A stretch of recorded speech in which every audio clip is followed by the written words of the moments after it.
So చెప్పనన్న ఇప్పుడున్నటువంటి ఈ తరం పిల్లల మీద ఫోన్ల ప్రభావం అనేది ఎలా ఉందని చెప్పుకోవచ్చు? అంటే యాక్చువల్గా దాన్ని ఫోన్ ఆపరేటింగ్ చేసే నాలెడ్జ్ పిల్లలకి ఇచ్చేటప్పుడు తల్లిదండ్రులు కూడా ఈరోజు అంటే పిల్లలు కూడా చిన్నలైనా తల్లిదండ్రులు చదువుకుంటున్న ఎంతో కొంత నాలెడ్జ్ ఉంటుంది. ఆ స్కూల్ పిల్లలు వచ్చేసరికి 10th ఇంటర్మీడియట్ అలా వచ్చేలేకు వాళ్ళకు బయట ప్రపంచం తెలుస్తుంది. వాళ్ళ టాలెంట్ని ప్రూవ్ చేసుకుంటున్నారు. ఉదాహరణకి ఏంటంటే యూట్యూబ్ చాలు. యూట్యూబ్లో చాలామంది మంచి మంచి వాళ్ళ డాన్సెస్ కానీ పాటలు కానీ ఏదైనా సొసైటీలో కావాల్సిన కమ్యూనికేషన్ డెవలప్ చేసుకొని దాంట్లో వెతికి తీస్తున్నారు. ఇప్పుడు ఆటాటో కానీ జబర్దస్త్ కానీ ఇలాంటి కొన్ని కొన్ని ఉన్నాయి కదా, చాలా గ్రామీణ ప్రాంతం వాళ్ళందరూ వచ్చి ఆడ ప్రూవ్ చేసుకుంటారు. ఒక ప్లాట్ఫామ్ అంటే దొరుకుతుంది. దీని ద్వారా యూట్యూబ్లో వాళ్ళు ఐడెంటిటీ చేస్తున్నారు, వాళ్ళు కాల్ ఫార్ చేస్తున్నారు. అక్కడ ప్లాట్ఫామ్ దొరుకుతుంది. దానివల్ల వాళ్ళు మంచి ఐడెంటిటీ వచ్చి కళాకారులు అవుతున్నారు. వాళ్ళు ఆర్థికంగా సెట్ అవుతున్నారు, గుర్తించబడుతుంది. అట్లాంటి ప్లాట్ఫామ్ చేతనిస్తున్నారు, ఆర్థికంగా సెటిల్ అవుతున్నారు. అట్లా చాలామంది ఇప్పుడు ఇదొకటి ఉంది. ఇంకోటి ఏంటంటే ఎడ్యుకేషన్ పరంగా కూడా ఏదైనా కాంపిటేటివ్ కావాలన్నా కూడా కోచింగ్ సెంటర్లు వెళ్ళాలంటే లక్షలు ఉన్నది, వేల కంటే లక్షలకి ఎక్కువ ఉన్నాయి. దానికి ఏం కావాలన్నా అప్డేట్ ఫోన్లో ఉంటుంది, నెట్లో ఉంటుంది. దానివల్ల వీళ్ళు అట్లా నెట్ సెర్చ్ చేసి ఐఏఎస్లు కొట్టిన వాళ్ళు ఉన్నారు, మంచి మంచి మంచి కాంపిటేటివ్లో సెలెక్ట్ అయిన వాళ్ళు ఉన్నారు. దాన్ని ఉపయోగించుకుంటే 80% 90% మంచిగా ఉంది. 10% ఏంటంటే పిచ్చి పిచ్చి యాప్లు ఏదో డెవలప్ చేసుకొని వాళ్ళు ఏంటంటే వాళ్ళకు ఒక సొసైటీ మీద నేను మంచిగా ఉండాలా, బతకాలా, నాకు ఐడెంటిటీ రావాలా, ఎకనామిక్ ఎదగాల అనే నాలెడ్జ్ లేని వాళ్ళు ఈ ట్రాక్లో వెళ్ళిపోయేటప్పుడు అక్కడ నష్టం కొంచెం జరుగుతుంది అంతే. అంతే తప్ప దీనివల్ల లాభాలే ఎక్కువ ఉన్నాయి నష్టాల కన్నా. అంటే ఇప్పుడు ఏవైతే ఫోన్లు యువత వాడుతున్నటువంటి ఫోన్ల ద్వారా కాస్తంత చూసుకున్నట్టయితే బెట్టింగ్ విషయంలో కానీ ప్రేమ వ్యవహారాలలో కానీ కొంచెం మంచి చెడు అనేది ఉంది అని చెప్పుకోవాలంటే ఏం చెప్తారు? బెట్టింగ్ ప్రేమ వ్యవహారాలు అంటే ప్రేమ అనేది కమ్యూనికేషన్ తొందరగా డెవలప్ అవుతుంది. ఇంతకుముందు ఏంటంటే స్కూల్లో పోతే కో ఎడ్యుకేషన్ ఉండాలి, బాయ్స్ వేరే గర్ల్స్ వేరే ఉంటుండే. కో ఎడ్యుకేషన్ ఏంటంటే అక్కడ మట్టుకే ఆ స్కూల్లో భయము, టీచర్స్ భయము, ఆ స్కూల్ ప్రెమిసెస్లో అంత పెద్ద యాక్సెసిబిలిటీ ఉండకపోవచ్చు, భయభక్తులు ఉంటుండేది. ఫోన్ వాళ్ళు ఏమైందంటే దాన్ని కొద్దిగా రిలాక్స్ అయిపోతుంది, దాన్ని ఎక్కువ డెవలప్ చేసుకుంటున్నారు. దాన్ని మంచిగా వాడుకుంటే మంచిది, చెడు వాడుకుంటే ఏమవుతుంది, దాన్ని ట్రాప్ చేయడము, ఇంకా నలుగురు ఇంకేదో చేయడము, కొద్దిగా దానివల్ల కొద్దిగా నష్టమే జరుగుతుంది ఆడ. అదే అంటే ఈ తరంలో ఆన్లైన్లో బెట్టింగ్ చేసే పిల్లలకు మీరు ఒక హెచ్చరిక ఇవ్వాలి కానీ లేదంటే ఒక సూచన ఇవ్వాలంటే ఏమి ఇస్తారన్న? బెట్టింగ్ అనేది పిల్లలు బెట్టింగ్ పెట్టడంలో అది అవసరం అంటే వాళ్ళకంత కాదు. కొద్దిగా ఏజ్ వచ్చే వరకు చదువుకోవాలి, మినిమం ఒక గ్రాడ్యుయేట్ అవ్వాలి, పోస్ట్ గ్రాడ్యుయేట్ మెచ్యూరిటీ ఉంటుంది.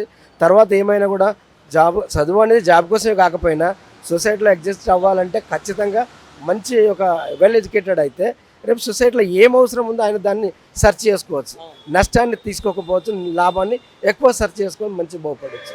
అందుకనే ఎడ్యుకేషన్ అనేది కంపల్సరీ. బెట్టింగ్ స్టేజ్కి ఆ పిల్లలు పోకూడదు. పోతే వాళ్ళకు తెలిసి అంటే చాలామంది పోయి నష్టం ఎక్కువ ఉంది కానీ లాభం తక్కువ అంతే. అంటే ఇప్పుడు ఉన్నటువంటి యువత ఎవరైతే ఉన్నారో అంటే సాధారణంగా ఫోన్లకు కేటాయించేటువంటి టైంని వాళ్ళ చదువు కోసం కానీ వాళ్ళ యొక్క గుర్తింపు కోసం కానీ మంచి కోసం వినియోగించుకుంటున్నారంటారా? అంటే చదువుకునే టైంలో చదువుకొని ఫోన్ ఉపయోగించుకుంటే చదువుకొని ఎక్కువ లాభాలు ఫోన్లోనే ఉన్నాయి. దానివల్ల ఏమవుతుందంటే పిల్లలు ఇప్పుడు ఏమైందంటే అన్ఎంప్లాయ్మెంట్ ఎక్కువ పెరుగుతుంది. ఒక గ్రాడ్యుయేట్ పోస్ట్ గ్రాడ్యుయేట్ రాగానే చాలామంది నాకన్నా పెద్ద సీనియర్స్ బీటెక్ ఎంటెక్ చేసిన వాళ్ళకు ఏ జాబ్ వస్తుంది, చిన్న చిన్న 10,000 5,000 జాబులు చేస్తున్నారని వీళ్ళు నిరుత్సాహపడుతున్నారు. దానివల్ల ఎకనామిక్ ఎట్లా సెటిల్ అవ్వాలంటే నెట్ను ఉపయోగించుకొని, ట్రేడింగ్ ఉపయోగించుకొని, కొద్ది యాప్స్ డెవలప్ చేసుకొని, ఇలాంటి టాలెంటెడ్ వాళ్ళు ప్రూవ్ చేసుకొని, క్రియేటివ్ చేసుకొని ఎకనామిక్గా సెటిల్ అవుతున్నారు. ఇది మంచిగా ఉపయోగించుకోవడం వల్ల బెటరే ఉంటుంది. అది అలా మీకున్న అనుభవంతో అంటే బ్యాచులర్ లైఫ్ అనేది మంచిగా ఉంటుంది అంటారా లేదంటే మ్యారీడ్ లైఫ్ బాగుంటుందని చెప్పుకోవచ్చు అంటారా? బ్యాచులర్ లైఫ్ కన్నా మ్యారీడ్ లైఫే కరెక్ట్. ఎందుకు అంటే ఒక స్టేజ్ వచ్చిన తర్వాత పెళ్ళి కంపల్సరీ కావాలా. కారణం ఏంటంటే బయాలజికల్ నీడ్స్ కోసం అనేది కాదు, సొసైటీలో మనమంటూ ఒక కట్టుబడి ఉండాలి, ఒక ఫ్యామిలీ ఉండాలి. సొసైటీని డెవలప్ చేయాలంటే బాధ్యత ఉండాలి, తల్లిదండ్రులు చూసుకోవాలి, పిల్లలు చూసుకోవాలి. మన తల్లిదండ్రులు మన మీద ఆధారపడి ఉంటున్నారు. మనం ఎకనామిక్గా సెట్ అవ్వాలంటే మనం ఇలా చదువుకోవాలి, మంచి చదువుకుంటే ఉద్యోగమే కావాలనుకోవాలి, ప్రైవేట్ సెక్టర్లో చేసుకోవచ్చు, ఐటీలో కావచ్చు, ఏ రకంగా చేసుకోవచ్చు. ఒక పని చేసినప్పుడు 10 రూపాయలు వచ్చినప్పుడు భార్యను పెళ్లి చేసుకోవాలనుకుంటారు, పిల్లలు కావాలనుకుంటారు. ఒక ఫ్యామిలీ అంటూ ఉన్నప్పుడు తల్లిదండ్రుల మీద బాధ్యత ఉంటుంది, ఫ్యామిలీ మీద బాధ్యత ఉంటుంది, చుట్టాలు బంధువులు అనే ఒక సొసైటీలో మేమంటూ ఉన్నామని చెప్పేసి కమ్యూనికేషన్ డెవలప్ అవుతుంది.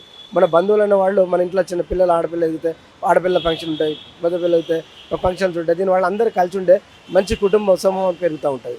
అట్లా ఫ్యామిలీ లైఫే మంచిది బ్యాచులర్ కన్నా. బ్యాచులర్ ఏమవుతుందంటే వాళ్ళు అనుకునే బ్యాచులర్ లైఫ్ ఎప్పుడు అది అసంతృప్తిగానే ఉంటుంది, తృప్తిగా ఏమి ఉండదు అట్లా. ఎందుకంటే డబ్బు ఉన్నవాళ్ళు డబ్బు లేకపోయినా బ్యాచులర్ లైఫ్ అనేది అది అసంతృప్తే ఉంటుంది, అంటే సర్టిఫై అయితే కాదు నేను అనుకున్నది.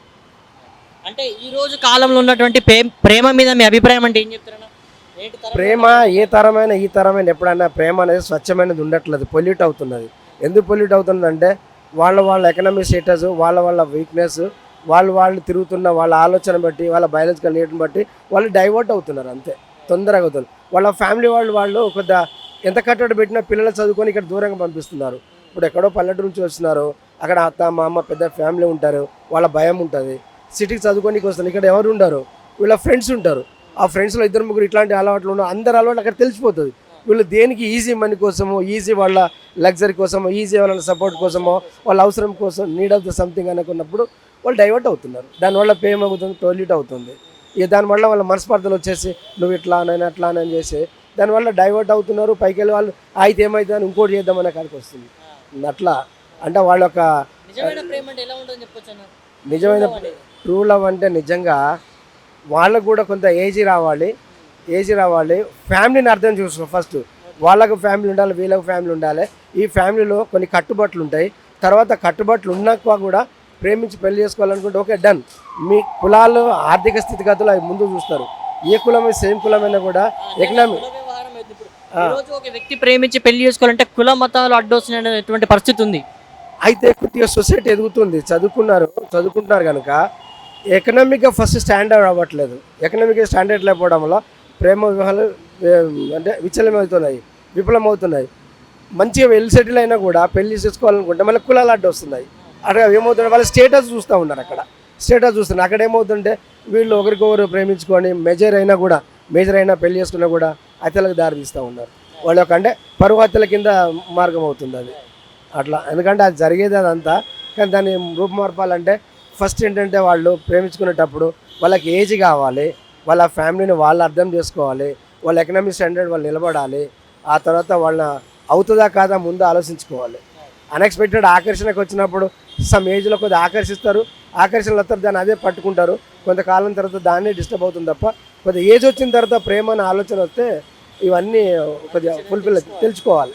అదే నా అభిప్రాయం. ప్రేమ మీద ఏంటంటే మంచి చెడు ముందు ఫుల్ఫిల్గా ఉండే మెచ్యూరిటీ కావాలా. మెచ్యూరిటీ అయితే కానీ దాని మీద వాళ్ళు ఏమైనా సాధించుకోవచ్చు.